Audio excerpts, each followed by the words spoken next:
আপনি এটা ছেড়ে দিবেন আজকে, আমাকে উঠায় নিয়ে যাবে, আমাকে মেরে ফেলবে, মেরে ফেলুন। অবশ্যই বলতে পারি। সে একটা মেধাকে মারতে পারে না, কিভাবে সে রংপুরের ছেলেটাকে মারলো? সে এরকম করছে, তাকে গুলি মেরে দিল। তার তো বিশ্বাস আছে যে পুলিশ তাকে মারবে না, তাকে মেরে দিল কিভাবে? হাউ হাউ ডেয়ার দেয়ার! এরকম জায়গা আমি বাঁচতে চাই না, মেরে ফেলুক আমাকে। আমি এইরকম দেশে বাঁচতে চাই না।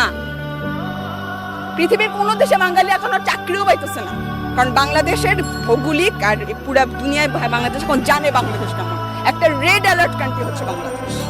1971 সালে যারা জান দিয়ে গেছে তারা থুতু ছুটতেছে এখন, যে এই জন্য আমি আমার দেশটাকে স্বাধীন করছিলাম। এটা আমার স্বাধীনতা।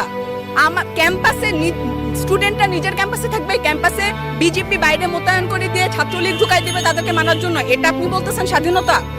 আমি চাই না এই স্বাধীনতা। মেরে ফেলুক, সবাইকে মেরে ফেলুক, সবাইকে গুলি করে মেরে ফেলুক। আপনি এটা ছেড়ে দিবেন আজকে, আমাকে উঠায় নিয়ে যাবে, আমাকে মেরে ফেলবে, মেরে ফেলুক।